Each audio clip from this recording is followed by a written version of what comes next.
A velha casa ficava no alto de uma colina, com vista para a cidade. Uma sentinela silenciosa, envolta em sussurros de histórias esquecidas. Suas janelas empoeiradas e a fachada desgastada contavam histórias de tempos passados, de risos e lágrimas que ecoavam pelos corredores vazios. A casa parecia esperar, como se soubesse que novos moradores estavam a caminho, prontos para desvendar seus segredos. A família Harper, John, Mary e seus 2 filhos pequenos, Sam e Emma, chegaram em uma tarde fria de outono. O vento soprava gentilmente, carregando consigo o cheiro de folhas secas e terra úmida. Eles pararam em frente à casa, observando sua imponência e sentindo uma mistura de excitação e apreensão. John, com um sorriso no rosto, segurava a chave que abriria um novo capítulo em suas vidas. A luz do sol, pálida e fraca, lutava para penetrar as pesadas cortinas, projetando longas sombras sobre o assoalho empoeirado. Cada passo que davam levantava pequenas nuvens de poeira, como se a casa estivesse despertando de um longo sono. O ar era denso, carregado de memórias e histórias não contadas, esperando para serem descobertas. John, sempre otimista, viu potencial na grandeza desbotada. Ele imaginava as paredes sendo pintadas de novo, os quartos ganhando vida com móveis e risos. Para ele, a casa era um diamante bruto, esperando para ser lapidado. Ele já podia ver as noites em família, as festas e os momentos felizes que viveriam ali. Mary, no entanto, sentiu um arrepio, uma premonição de que a casa guardava segredos que era melhor não serem perturbados. Ela não conseguia se livrar da sensação de que algo a observava, algo antigo e poderoso. Cada rangido do assoalho, cada sombra que se movia parecia sussurrar advertências que só ela podia ouvir. Sam, de 8 anos e cheio de espírito aventureiro, ficou imediatamente cativado pelos quartos extensos e recantos escondidos da casa. Para ele, cada canto escuro era uma nova aventura esperando para ser descoberta. Ele já imaginava as brincadeiras, as explorações e os segredos que encontraria. A casa era um grande playground, cheio de mistérios e possibilidades. Emma, aos 6 anos, agarrou-se à mãe, os olhos arregalados com uma mistura de curiosidade e apreensão. Ela sentia a energia da casa, uma presença que a deixava inquieta. Cada sombra parecia se mover, cada som parecia amplificado. Ela não sabia se deveria ter medo ou se deixar levar pela curiosidade. Conforme o sol mergulhava abaixo do horizonte, pintando o céu em tons de laranja-sangue e roxo escuro, a casa parecia ganhar vida própria. As sombras se alongavam, dançando nas paredes e criando formas que desafiavam a lógica. A noite trazia consigo um novo conjunto de mistérios, um novo capítulo na história da casa. A família se reuniu na cozinha cavernosa. O ar ficou mais frio, uma corrente de ar serpenteando por rachaduras invisíveis, carregando consigo o leve cheiro de mofo e algo mais, algo indefinível, mas inegavelmente perturbador. Eles se entreolharam, cientes de que estavam prestes a embarcar em uma jornada que mudaria suas vidas para sempre. A casa, com suas paredes mofadas e atmosfera inquietante, parecia observar, esperando para revelar seus segredos. Cada canto escuro, cada som distante era um lembrete de que eles não estavam sozinhos. A jornada da família Harper estava apenas começando, e a casa tinha muito a contar. Dias se transformaram em semanas e os Harpers se estabeleceram em sua nova vida. A casa, com suas paredes antigas e corredores sombrios, parecia guardar segredos que apenas esperavam para serem descobertos. A princípio, tudo parecia normal, mas logo a atmosfera começou a mudar. John, consumido pelo trabalho, permaneceu alheio à sutil inquietação que começara a permear a casa. Ele passava horas em seu escritório, imerso em papéis e projetos, sem perceber as sombras que pareciam se mover nas bordas de sua visão. Mary, porém, se viu cada vez mais nervosa.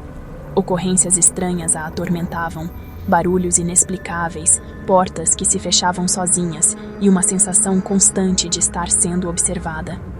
Ela tentava ignorar, mas a sensação de desconforto só aumentava. Passos ecoando na calada da noite, como se alguém estivesse caminhando pelos corredores vazios, a deixavam acordada por horas. Sussurros além do alcance da audição, palavras indistintas que pareciam vir das paredes, a faziam questionar sua sanidade. Objetos desaparecendo e reaparecendo em locais inexplicáveis, como se uma força invisível estivesse brincando com ela. Uma noite, enquanto desempacotava caixas no sótão, Mary sentiu uma presença estranha. O ar parecia mais frio e pesado, e ela teve a sensação de que não estava sozinha. Ela se deparou com um baú empoeirado, escondido em um canto escuro. O baú parecia ter sido deixado ali há muito tempo, coberto de poeira e teias de aranha. Dentro, sob camadas de renda amarelada e veludo roído por traças, havia uma coleção de brinquedos antigos, bonecas, cavalos de balanço e caixas de música. Uma boneca de porcelana com olhos azuis vazios, que pareciam segui-la onde quer que fosse. Um cavalo de balanço de madeira com a crina lascada, que rangia de maneira sinistra quando tocado. Uma caixa de música que tocava uma cantiga de ninar assustadora, sua melodia ecoando pelo sótão escuro. Mary sentiu um arrepio percorrer sua espinha. O sótão parecia pulsar com uma energia estranha, como se os brinquedos estivessem vivos. Os brinquedos pareciam pulsar com uma energia estranha, seus sorrisos pintados assumindo um aspecto sinistro na penumbra. Ela podia jurar que os olhos da boneca a seguiam, e o cavalo de balanço parecia se mover ligeiramente. Ela fechou o baú rapidamente, o coração batendo forte no peito. A sensação de ser observada era insuportável, e ela desceu as escadas correndo, tentando afastar o medo.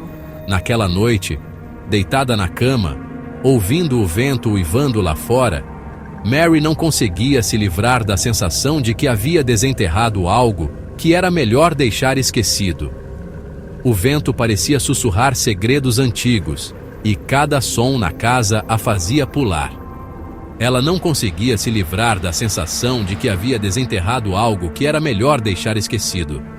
A ansiedade a mantinha acordada, e ela se perguntava se a casa estava tentando lhe contar uma história. Uma história que talvez fosse melhor não ouvir. Sam e Emma, alheios à crescente inquietação dos pais, abraçaram sua nova casa com abandono infantil. A casa, com seus corredores labirínticos e passagens secretas, tornou-se seu playground. Eles passavam os dias envolvidos em jogos de esconde-esconde, suas risadas ecoando pelos cômodos vazios. No entanto, suas brincadeiras assumiram um caráter perturbador. Mary frequentemente os ouvia conversando com alguém, rindo de piadas invisíveis, colocando um lugar extra à mesa de jantar. Quando questionado, Sam simplesmente dava de ombros e dizia: "Estamos brincando com nossos amigos." Mary tentou descartar isso como imaginação infantil, mas a intensidade de suas brincadeiras a inquietava. Uma tarde, ela entrou no quarto de Emma e encontrou a filha conversando profundamente com a boneca de porcelana do sótão. Os olhos de Emma, geralmente brilhantes e cheios de vida, pareciam vidrados, sua voz assumindo um tom monótono e inexpressivo. "Ela quer brincar", sussurrou Emma, segurando a boneca para Mary. A respiração de Mary ficou presa na garganta. Os olhos azuis da boneca pareciam seguir todos os seus movimentos, frios e calculistas. John, sempre pragmático, descartou as preocupações de Mary como nervosismo. Ele acreditava que a nova casa era apenas uma oportunidade para começar de novo, longe da agitação da cidade. Mary, no entanto, não conseguia se livrar da sensação de que algo estava errado. Ela sentia uma presença, algo que não podia ser explicado apenas pela idade da casa. Ele se recusava a acreditar que sua nova casa era algo mais do que uma velha casa ligeiramente dilapidada. Para ele, as rachaduras nas paredes e o ranger das tábuas do assoalho eram apenas sinais de uma casa que precisava de reparos. Mas para Mary, cada som parecia um sussurro. Cada sombra parecia se mover com uma vida própria. No entanto, mesmo ele não conseguia ignorar a crescente sensação de mal-estar que havia se instalado sobre a família. As noites eram especialmente difíceis, com pesadelos perturbando o sono de todos. As crianças começaram a falar de figuras sombrias que viam nos cantos dos quartos, e até mesmo John começou a sentir uma presença inquietante. Uma noite, enquanto procurava a fonte de um odor fétido, ele se aventurou no porão pela primeira vez. O cheiro era insuportável, como se algo estivesse apodrecendo há anos. Ele desceu as escadas com uma lanterna na mão, cada passo ecoando no silêncio opressivo. O ar estava pesado e úmido, carregado com o cheiro de mofo e decomposição. A umidade parecia penetrar em seus ossos, e ele sentiu um calafrio percorrer sua espinha. A lanterna iluminava apenas uma pequena área à sua frente, deixando o resto do porão envolto em escuridão. Teias de aranha cobriam as paredes como mortalhas fantasmagóricas, e ele teve que afastá-las com a mão para poder avançar. Cada passo parecia mais difícil do que o anterior, como se algo estivesse tentando impedi-lo de continuar. E a única luz vinha de uma única lâmpada nua que projetava sombras longas e grotescas. As sombras pareciam se mover, dançando nas paredes de pedra, criando formas que desafiavam a lógica e a razão. Conforme os olhos de John se ajustavam à escuridão, ele notou algo peculiar. Havia uma área no chão que parecia diferente, como se a terra tivesse sido recentemente perturbada. Ele se aproximou, sentindo o coração bater mais rápido. O piso de pedra era irregular, como se algo estivesse enterrado embaixo dele. Ele se ajoelhou e tocou a terra, sentindo uma estranha energia emanando do chão. A curiosidade e o medo lutavam dentro dele. A curiosidade aguçada, ele pegou uma pá na garagem. Ele sabia que precisava descobrir o que estava escondido ali, mesmo que isso significasse enfrentar seus piores medos. Quando ele começou a cavar, um medo frio invadiu seu coração. Cada pá de terra removida parecia trazer à tona mais do que apenas sujeira. Parecia trazer à tona memórias esquecidas e segredos enterrados. O cheiro ficou mais forte, acre e metálico. Ele teve que cobrir o nariz com a manga da camisa para continuar cavando. O ar parecia ficar mais pesado a cada segundo. E então, sua pá atingiu algo sólido. O som ecoou pelo porão, um som que parecia ressoar em sua alma. Ele parou por um momento, o coração batendo descontroladamente. Com mãos trêmulas, ele tirou a terra, revelando um pequeno osso branco. Ele sabia imediatamente o que era, e um grito de horror ficou preso em sua garganta. O osso de uma criança. A revelação o deixou paralisado, e ele sentiu uma onda de desespero e tristeza. O que mais estaria enterrado ali? E quem havia colocado aquilo ali? As perguntas giravam em sua mente enquanto ele olhava fixamente para o osso, sentindo que sua vida nunca mais seria a mesma.